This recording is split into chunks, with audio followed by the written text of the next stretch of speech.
ಪಡ್ಡೆ ಹುಡುಗರ ನಿದ್ದೆಗೆಡಿಸಿರುವ ನಟಿ ತಮನ್ನಾ ಭಾಟಿಯಾ ಅವರನ್ನ ಮೈಸೂರು ಸ್ಯಾಂಡಲ್ ಸೋಪ್ ರಾಯಭಾರಿಯಾಗಿ ನೇಮಿಸಿದ್ದ ವಿಚಾರಕ್ಕೆ ಸಂಬಂಧಪಟ್ಟ ಹಾಗೆ ಭಾರಿ ವಿರೋಧ ವ್ಯಕ್ತವಾಗಿದೆ. ಇದೀಗ ನಟಿ ತಮನ್ನಾ ಆಯ್ಕೆ ಬಗ್ಗೆ ಸಚಿವ ಎಂ ಬಿ ಪಾಟೀಲ್ ಅವರು ಬಹಳ ಸ್ಪಷ್ಟವಾಗಿ ಒಂದಿಷ್ಟು ಹೇಳಿಕೆಯನ್ನ ಕೊಟ್ಟಿದ್ದಾರೆ. ಯಾಕೆ ಆಯ್ಕೆ ಮಾಡ್ತೀವಿ, ಏನ್ ಕತೆ ಅನ್ನುವಂಥದ್ದು. ಇವತ್ತು ನಾವು 18% ಕರ್ನಾಟಕದಲ್ಲಿ ಮಾರಾಟ, ಇನ್ನು ಉಳಿದಂತ 82% ಬೇರೆ ಬೇರೆ ರಾಜ್ಯದಲ್ಲಿ ಆಗ್ತದೆ. ಇದು ಬಿಸಿನೆಸ್ ಆಗಿದ್ದು ಇಲ್ಲಿ ಸ್ಪರ್ಧೆ ಹೆಚ್ಚಾಗ್ಬಿಟ್ಟಿದೆ. ನಮ್ದು ಪ್ಯಾನ್ ಇಂಡಿಯಾ ಬಿಸಿನೆಸ್ ಆಗಿದೆ. ಈ ವಿದೇಶಕ್ಕೂ ಕೂಡ ಬಿಸಿನೆಸ್ ಒಯ್ಬೇಕೆಂಬ ಯೋಚನೆಯಿಂದಾಗಿ ಹೀಗಾಗಿ ರಾಯಭಾರಿ ಆಯ್ಕೆ ಮಾಡಲು ಒಂದು ಕಮಿಟಿಯನ್ನ ರಚನೆ ಮಾಡಿತ್ತು.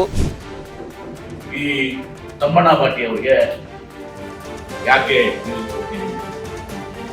ತಮ್ಮಣ್ಣ ಭಾಟಿ ಅವರು ಕೊಡುವಾಗ ಕಮಿಟಿಯನ್ನು ರಜನಿಕಾಂತ್ ಅವ್ರ ಕಮಿಟಿ ಯಾರ್ಯಾರು ಯಾವ್ಯಾವ ಬ್ರ್ಯಾಂಡಿಗೆ ಎಂಡೋರ್ಸ್ ಆಗಿದ್ದಾರೆ, ಯಾರು ಫುಲ್ ಆಗಿದ್ದಾರೆ.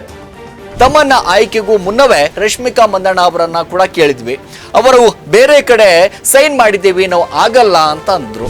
ರಶ್ಮಿಕಾ ಮಂದಣ್ಣ ಮಾತಾಡಿದ್ರು, ಅವರು ಈಗಾಗಲೇ ಬೇರೆ ಕಡೆ ಸೈನ್ ಮಾಡಿದ್ದಾರೆ. ರಶ್ಮಿಕಾ ಮಂದಣ್ಣ ನಮ್ಗೆ ಆಗಲಿಲ್ಲ ಅಂತ. ಶ್ರೀಲೀಲಾ ಅವರನ್ನ ಕೂಡ ಸಂಪರ್ಕಿಸಿದ್ವಿ, ಅವರು ಆಗಲ್ಲ ಅಂತಂದ್ರು. ಪೂಜಾ ಗಾಂಧಿ, ಇನ್ನು ಕಿಯಾರಾ ಅಡ್ವಾಣಿ, ಹಾಗೆ ಸಾಕಷ್ಟು ಜನರನ್ನ ಕೂಡ ನಾವು ಸಂಪರ್ಕ ಕೂಡ ಮಾಡಿದ್ವಿ. ಆದ್ರೆ ಯಾರೂ ಕೂಡ ಮುಂದೆ ಬರಲಿಲ್ಲ ಅನ್ನುವಂತ ಲೆಕ್ಕಾಚಾರದಲ್ಲಿ ಹೇಳಿದ್ದಾರೆ. ಶ್ರೀಲೀಲಾ ನ್ಯೂಡ್ ಅಂತ ಹೇಳಿ ಸ್ಕಿನ್ ಕೇರ್ ಪ್ರಾಡಕ್ಟ್ಸ್ಗೆ ಹೇಳ್ತಾರೆ. ಪೂಜಾ ಹೆಗ್ಡೆ ಅವರು ಕೂಡ ನಾನು ಅವೈಲೇಬಲ್ ಇಲ್ಲ ಅಂತ ಹೇಳ್ತಾರೆ.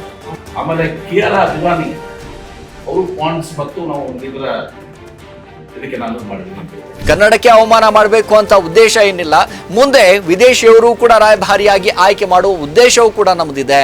ಅಂತಾರಾಷ್ಟ್ರೀಯ ಮಟ್ಟದಲ್ಲಿ ಕೂಡ ಆ ಒಂದು ಪರಿಸ್ಥಿತಿ ಬರ್ತದೆ.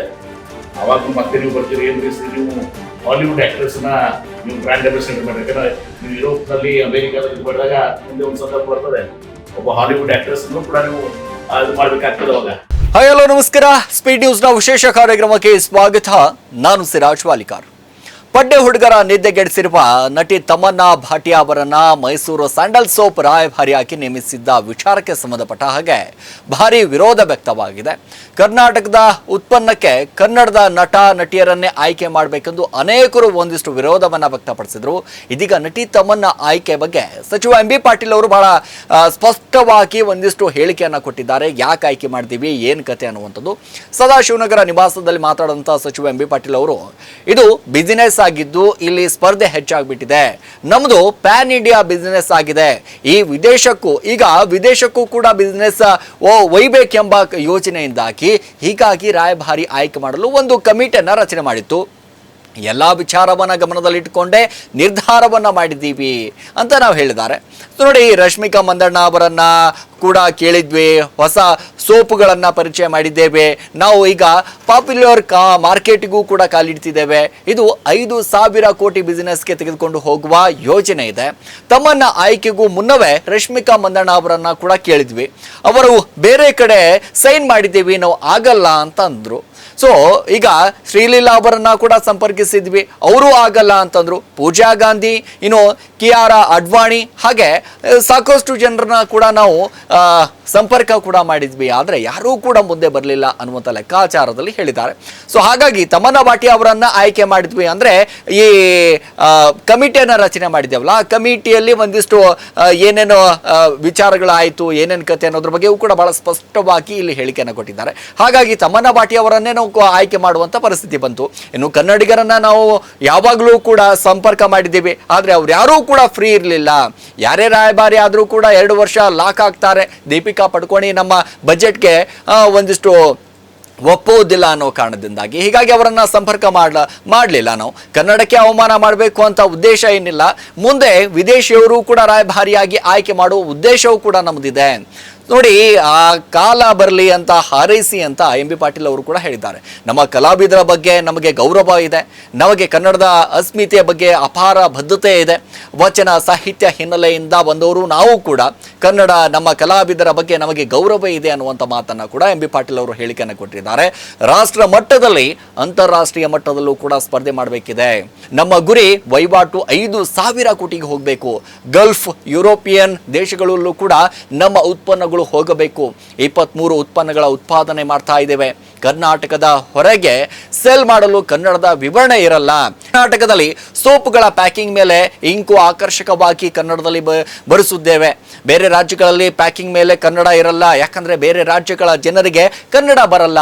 ನಾವು ಕನ್ನಡದ ವಿವರಣೆ ಹಾಕಿದ್ರು ಅದು ಒಂದಿಷ್ಟು ವೆಚ್ಚ, ಅನಗತ್ಯವಾದಂತಹ ವೆಚ್ಚ ಆಗುವಂತ ಕಾರಣದಿಂದಾಗಿ ಕೇರಳದ ಕಂಪನಿ ಮೈಸೂರು ಸ್ಯಾಂಡಲ್ ಸೋಪ್ ವಿನ್ಯಾಸ ಕಾಪಿ ಮಾಡಿರುವ ವಿಚಾರ ಬಗ್ಗೆಯೂ ಕೂಡ ಎಂ.ಬಿ. ಪಾಟೀಲ್ ಅವರು ಇಲ್ಲಿ ಮಾತನಾಡಿದ್ದಾರೆ. ಈ ವಿಚಾರ ನ್ಯಾಯಾಲಯದಲ್ಲಿ ನಾವು ಕೇಸ್ ಗೆಲ್ತೇವೆ, ನಮ್ಮದೇ ವಿನ್ಯಾಸ ಕಂಪನಿ ಕಾಪಿ ಮಾಡಿದೆ, ಸದ್ಯದಲ್ಲೇ ಕೋರ್ಟ್ ತೀರ್ಪು ಹೊರಬೀಳುತ್ತೆ ಅನ್ನುವಂಥ ಲೆಕ್ಕಾಚಾರದಲ್ಲಿ ನೋಡಿ. ಪಡ್ಡೆ ಹುಡುಗರ ನಿದ್ದೆಗೆಡಿಸಿದಂಥ ತಮನ್ನಾ ಭಾಟಿಯಾ ಅವರನ್ನ ಯಾಕೆ ಆಯ್ಕೆ ಮಾಡ್ತು ಅನ್ನುವಂಥ ಲೆಕ್ಕಾಚಾರದಲ್ಲಿ ಸಾಕಷ್ಟು ಕನ್ನಡದ ಹಿರಿಯ ನಟ ನಟಿಯರು ಕೂಡ ಇದ್ದಾರೆ. ಅವರನ್ನ ಯಾಕೆ ನೀವು ಸಂಪರ್ಕ ಮಾಡಲಿಲ್ಲ ಅನ್ನುವಂಥದ್ದು, ಯಾಕಂದ್ರೆ ಕನ್ನಡ ಪರ ಹೋರಾಟಗಾರರಾಗಿರ್ಬೋದು ಎಲ್ಲರೂ ಕೂಡ ಒಂದಿಷ್ಟು ವಿರೋಧವನ್ನ ಸಹಜವಾಗಿ ಮಾಡ್ತಾರೆ.